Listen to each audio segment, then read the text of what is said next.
नमस्कार मित्र आणि मैत्रिणींनो, welcome to my channel. Kamali याच्या भागामध्ये हे दाखवलं गेलं आहे की ते कमळी सगळे काही अंतविधी पार पडल्यानंतर सरूचे ते नदीवरती जाऊन ते लोक अस्थि विसर्जन करत असतात. पंडितजी म्हणत असतात की कमळी बाळा, हे सगळे काय अस्थि विसर्जन तुलाच करायचे आहे, पुढे येऊन तू कर. तो पण कमळीचे हातपाय असे कापत असतात. तिला तिच्या आईचे अस्थि विसर्जन करतो हे तिला अजूनसुद्धा माहीत म्हणजे असं स्वप्नात घडते असं तिला वाटत असतं.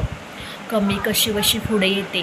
ती पुढे येत असताना ऋषी म्हणतो, कमळी म्हणजे नाराज होऊ नको बरं का, आणि कारण की हे घडलं आहे, तुला हे स्वीकारलंच पाहिजे. तू कोणतंही हे स्वप्नात धरत बसू नको, कारण की हे सत्य आहे आणि सत्य अखेरकास कितीही तू नाकारण्यास प्रयत्न केलास ना तरीही ते लपणार नाही, तू एवढं मानून घे. असं काही बोलल्यानंतर कमळी पुढं होऊन ते अस्थि विसर्जन करत असते.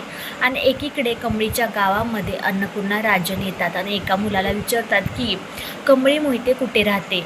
त्या मुलाने सगळा काही ॲड्रेस इथे राजनला सांगितलेला असतो.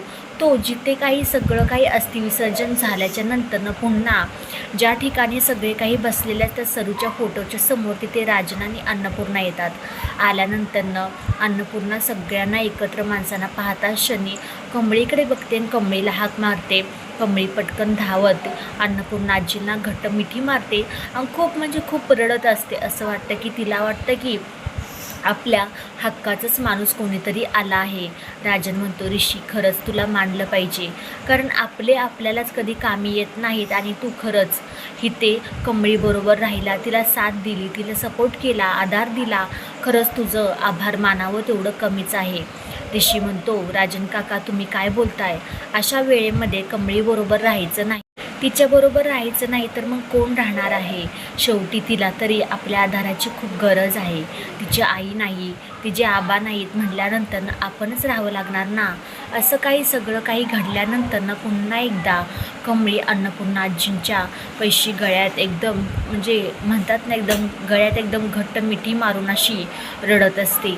अन्नपूर्णा आजी म्हणते, कमळी तू बाळा, तू स्ट्रॉंग आहेस ना, आणि सगळ्या गोष्टींना तुला ना सामोरे गेलेच पाहिजे, आणि शेवटी हे सगळं काही तुला सिद्ध करावंच लागणार आहे. असं म्हटल्यानंतर हे सगळं काही कमळी अन्नपूर्णा आजींचं सगळं काही ऐकून घेत असते. पण शेवटी सरूचा फोटो राजन आणि अन्नपूर्णा आजींच्या समोर काही येत नाही. सरूचा फोटो खाली पडल्यामुळे पंडित काका म्हणतात की आता सगळं फोटो वगैरे झाला आहे आणि त्याचे हार वगैरे काढून तुम्ही आतमध्ये फोटो घेऊन जावा. पण एवढं वारं वगैरे सुटलेलं असतं, त्याच्यामुळे अन्नपूर्णा आजी राजन तो फोटो पाहत नाहीत. आणि इकडे रोहित पुन्हा एकदा कंपनीचे कागदपत्र घेऊन इथे नयनताराच्या समोर येतो. म्हणतो की आई, आज कंपनीमध्ये मीटिंग आहे, ह्याच्यावरती तुझी सही पाहिजे. असं काही बोलल्यानंतर नयनतारा त्याच्यावरती सही करत असताना रोहित म्हणतो, अगं तुला एक गोष्ट सांगायची आहे, साधना मावशी आत्ता सध्या नाही येत, देवाघरी गेल्या. नयनतारा हे ऐकता क्षणी तिला खूप मोठा धक्का बसतो. म्हणतो, काय बोलतोयस काय रोहित, तुला कसं माहीत पडलं. रोहित म्हणतो, हो काल रात्रीच मला माहीत पडलं होतं, पण तुला त्रास होईल त्यासाठी मी काही सांगितलं नाही आहे. असं म्हणल्यानंतर म्हणतो की तू आता आराम कर, मी ऑफिसमध्ये जातो, मीटिंग वगैरे अटेंड करतो, सगळं काही करतो मॅनेज, तू कसलीही काळजी करू नकोस. हे सगळं चालू असताना रोहित निघून जातो आणि राधिका नयनताराला कॉफी घेऊन येत असते. नयनतारा म्हणते की राधिका, अगं ऋषीच बरोबर आपण काय असं वाईट केलं की तो घर सोडून निघून गेला. आणि इकडे कामिनी, रागिनी आणि ही अनिका ह्या तिघीजणी पार्टी करण्यासाठी निघत असतात.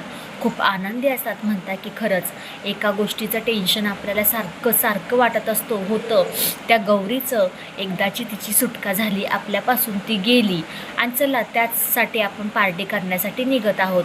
कामिनी जात असताना कामिनीच्या गुंडांचा फोन त्या गावातून येतो, कमळीच्या गावातून. म्हणतो की कामिनी मॅडम, तुम्हाला एक गोष्ट सांगायची आहे. आता सध्या माझ्या समोर इथे अन्नपूर्णा मॅडम आणि राजन इथे आलेली आहेत आणि ते कमळीच्या समोरच आहे. ते कमळीला भेटले आहेत. कामिनी म्हणते, काय बोलतोयस काय तू हे? कामिनी पटकन फोन ठेवते आणि रागिणीला म्हणते, गाडी थांबव. अगं, ज्या गोष्टीची आपल्याला भीती होती ते सगळं काही घडलं आहे. तिथे दोघंजणी पोहोचले आहे. शेवटी त्या गौरीचा फोटो जर पाहिला आणि सत्य सगळ्यांसमोर आलं तर काय होईल? तो राजन पटकन इथे आपल्या कमळीला लेक म्हणून तिला घरात घेऊन यायला वेळ लावणार नाही. तोपर्यंत सगळं काही घडल्यानंतर अनिका म्हणते, काय हा ड्रामा चालला आहे? किती बोरिंग ड्रामा आहे हा. प्रत्येक टायमिंगला काही ना काही गोष्टी आपल्या अडीअडचणीमध्ये येतातच. असं काही घडल्यानंतर राजन, अन्नपूर्णा आजी, कमळी ह्या बसलेले असतात. कमळी म्हणते की खरंच मला आत्ता सध्या वाटतंय की माझी आई मला पाहते तुमच्या सगळ्यांच्या रूपामध्ये, माझ्यासमोर बसले आहे, मायेने माझ्याशी बोलत आहे. अन्नपूर्णा आजी म्हणतात, कमळी तू आता मुंबईलाच चल. कमळी म्हणते, नाही आजी, मी सगळं काही माझा भूतकाळ शोधून काढत नाही, त्याच्याबद्दल सत्याचा उलगडा करत नाही तोपर्यंत मी काही मुंबईला येणार नाही. तोपर्यंत राजन म्हणतो, अगं आमची काही जबरदस्ती नाही आहे, पण तुला यावंच लागेल, कारण की तू अशी किती दिवस एकटी अशी राहणार आहे? तुझा अभ्यासही राहतोय, कॉलेज राहतंय, असं काय करतेस तू?